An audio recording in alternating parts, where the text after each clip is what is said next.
Salve família encarando, aqui quem fala é o Davi e seja muito bem-vindo ao nosso humilde canal.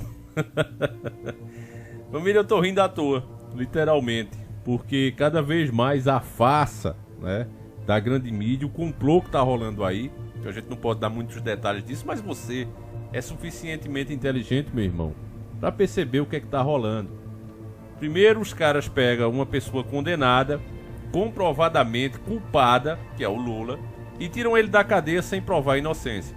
Agora começa a ONU se meter numa coisa nacional, numa coisa do Brasil, e dizer que houve erros na prisão de Lula e etc, insinuando isso. Foi matéria, inclusive, da grande mídia essa semana. As pesquisas dizem que Lula vai vencer no primeiro turno. E tudo isso já é muito estranho desde o começo, porque assim que ele saiu da cadeia, que ele quis ver o mar, ele só estava vendo o mar quadrado, né, dentro da cela dele. Então quando ele bota o primeiro pé na rua, que resolve ir à praia, ele já sentiu que as pessoas sabiam o que ele era. Ele não é idiota. E teve que fechar essa praia. E aí, o absurdo aí, ó. Lula deve estar na casa do Camilo. Fechou todos os acessos das praias aqui, até a ladeira que desce pra praia, né?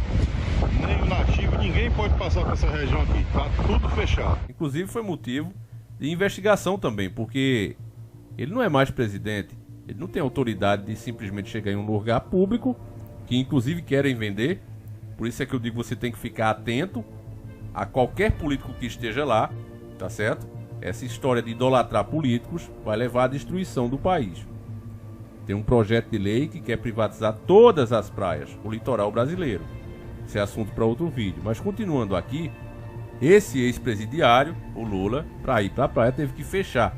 Ele não se sentia seguro de ir com a população estando ali. Depois, o ônibus dele passou em algumas cidades e as pessoas tacaram tomate podre, ovo, o que tinha de fruta para jogar no cara, jogaram, indicando uma baixa popularidade. As lives que ele faz aqui, em entrevista, ele também posta aqui nas redes sociais, dão baixíssima audiência. Por outro lado, o cara que vai perder, que é o Bolsonaro, tem mostrado cada vez mais que tem muito mais seguidores do que o Lula. Mesmo assim, as pesquisas continuam dizendo que Lula está na frente. Então, quando você junta, meu irmão, tudo isso a uma notícia como essa, que é agora, tá certo? Não tem essa, vocês estão desenterrando defunto. Não. Notícia de agora. Tá na Veja, Veja lacradora, dizendo o seguinte: falta de público obriga Lula a atrasar discurso em São Paulo. Prevista para acontecer às 13 horas, fala de ex-presidente em ato organizado por centrais sindicais foi adiada para as 3h30, ou seja, tinham pouquíssimas pessoas. O vazio era tão grande que ele sentiu vergonha de se apresentar na hora marcada. Disse, não, espera mais um pouquinho. E esse espera você já sabe o que é. Eles pegam ônibus, até carros particulares, e saem atrás, dando um trocado ao pessoal mais humilde para ir participar. É exatamente isso que acontece. Não pense que é de outra maneira. Em 2 horas, eles saindo ali, né, cuidando nisso, você sabe que eles têm dinheiro para fazerem isso, então conseguem trazer um pouco mais de pessoas, de gato pingado para estar ali. Porque por livre e espontânea vontade, o povo não vai atrás de um cara condenado, um criminoso condenado. Vocês são testemunhas, eu não sou bolsonarista, acho que esse governo está entregando o Brasil, mas não dá para comparar com o Lula, isso é um fato. Uma coisa positiva que eu achei nisso, que embora a manifestação pró-Bolsonaro teve muito mais pessoas, isso é um fato, também não dá para negar. Também é fato que não foi como se esperava. Ambos tiveram decepção de público. Essa é que é a verdade. Não bombou. Isso mostra que as pessoas estão ficando cansadas desse joguinho, desse teatro, que não passa disso, é um teatro. Nós temos aqui meu ruim e meu pior. E infelizmente vai ser um dos dois. Então nós aqui nesse canal temos batalhado e muito para criar essa conscientização coletiva. Infelizmente esses candidatos do sistema aparecem e só tem chance quem pensa e trabalha como eles, já que essa é a nossa dura e triste realidade, então nós temos que estar prontos a cobrar. Eu falei em outro canal nosso que político só serve para 2 coisas: ser cobrado e ser chamado de ladrão. Só isso. As verbas que esses caras metem à mão, de forma legal, as regalias que eles têm, faz com que todos eles sejam de fato o que eu acabei de dizer. Comprova. E basta o povo comprar essa narrativa podre de que se você fizer críticas, de que se você cobrar, você está apoiando o outro lado. Se nós comprarmos essa conversinha fiada para boi dormir, meu irmão, esse país vai pro brejo. Há vários projetos prejudiciais aí, de ambos os lados. O Lula se queimou muito, inclusive, mas há muitos projetos de ambos os lados prejudiciais e que nós temos que estar prontos para repudiar, para deixar claro que não queremos isso. Agora, analisando especificamente o caso do Lula, meus irmãos, ele está se queimando sozinho. E eu já disse para vocês que isso vem de Deus. Isso vem do próprio Criador. Ele revela as coisas como elas são. Deus nunca desamparou os seus. Sempre há uma chance. O pior que tenha sido a época, sempre tem alguém ali, uma vozinha clamando no deserto, como sempre foi. Basta a gente ter a humildade de prestar atenção e ouvir o que essa vozinha no meio do deserto está dizendo. O Lula, em depoimentos, deixou seu ódio claro contra a polícia. Todos nós sabemos que tem policiais ruins, como toda profissão tem youtubers ruins. Mas a maioria sai de casa para fazer um bom trabalho, servir e proteger.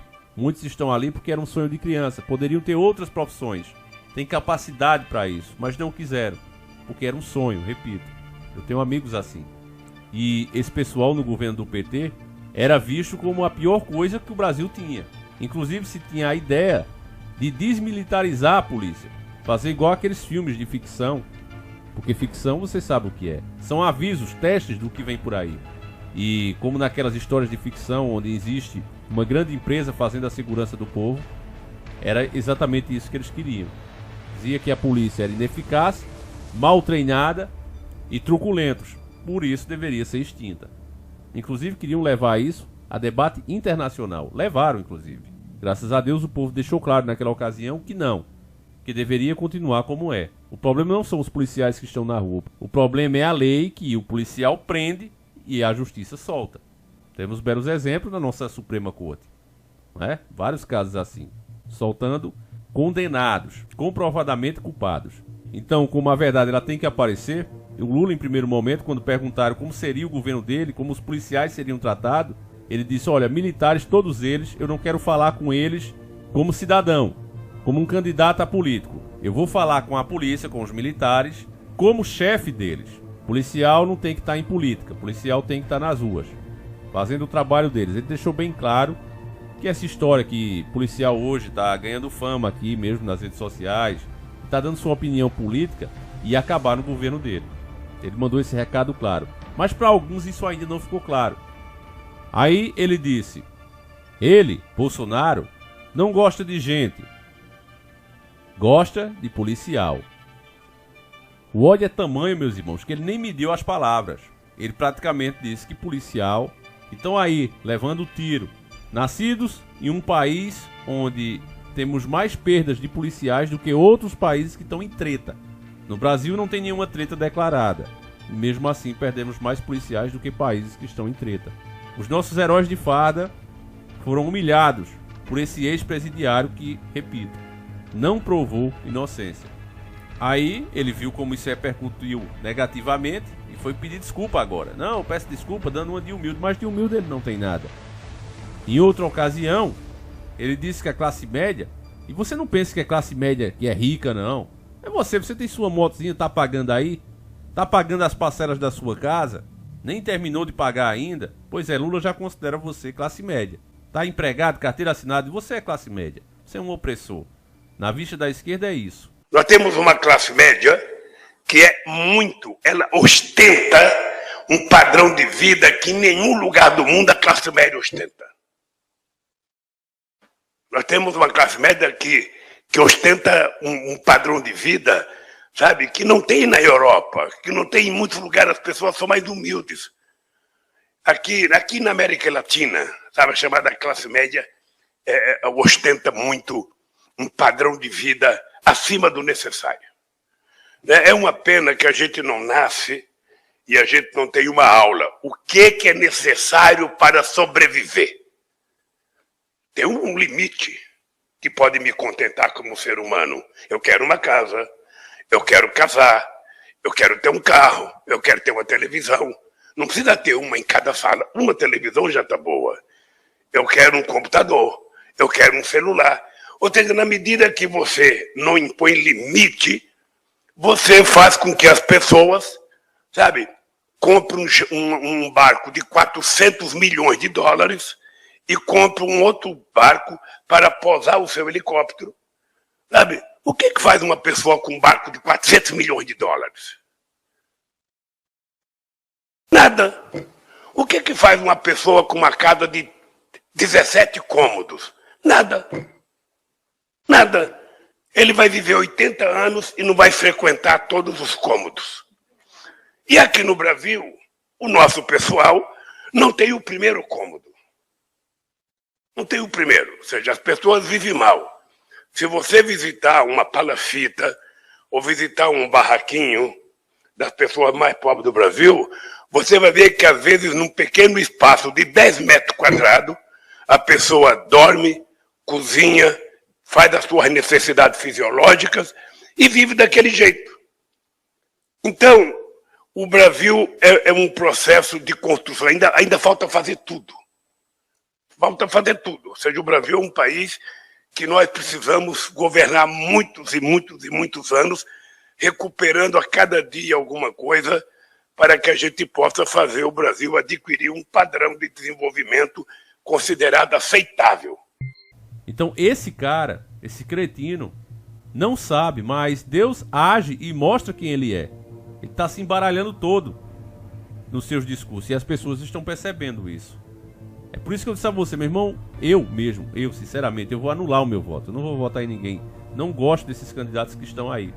Mas é nossa missão tirar um voto do PT. Qualquer um que ali está pode ser melhor do que o PT. Isso é um ponto verdadeiro. Então, vote em quem você quiser, meu irmão. Agora, ajude a tirar mais um voto do PT. Aquela pessoa que está ainda iludida, converse com essa pessoa. Diga que ele acha que o cidadão que tem uma carteirazinha assinada ostenta demais, tem um padrão de vida que não se vê em outros países. Qual é o país que ele está olhando? Porque você vê o pobre em países da Europa, nos Estados Unidos, que a gente gosta tanto de imitar, e você vê o padrão de vida que os caras têm. Dá surra e muita classe média alta aqui. Então qual é esse classe média que está ostentando aí, como ele falou? Esse cara, meu irmão, o único lugar que ele tem que voltar não é para a presidência, é para a cadeia. Então eu faço esse apelo aqui, meus irmãos, para que você, consciente, mesmo que você esteja como eu, pensando em não votar em ninguém, inclusive na última eleição eu fiz isso para prefeito e governador, não votei em ninguém, ajude a pelo menos tirar mais um voto do PT. O PT, se voltar, meu irmão, o que era para acontecer daqui a 10, 20 anos, o PT tem o dom de fazer acontecer em 1 ano, 2 anos no máximo. Se você quer a polícia sem autoridade, se você quer o seu filho com aquelas agendas sendo influenciado dentro da escola, ao invés de aprender português, matemática e tudo mais que uma pessoa precisa para poder futuramente entrar no mercado de trabalho, se tornar um profissional, se você quer que ao invés disso ele seja doutrinado a achar que não é homem nem mulher, você vota no PT. Se você quer ver a própria Bíblia censurada, como eles falam agora, né? Primeiro tentaram tirar trechos que eles consideram errados dali, homofóbicos. Não conseguiram. Então agora eles vêm com o que é a proposta do Lula, uma nova interpretação da Bíblia. Se você não quer, meu irmão, que artistas da rede podre recebam milhões dos cofres públicos com Lei Rouanet, então, meu irmão, você precisa tirar um voto do PT. Essa é a nossa missão. Tire um voto do PT. Então eu conto com o seu entendimento, meus caros irmãos. Nós ficaremos por aqui. Fiquem todos com Deus. Um abraço e seguimos juntos.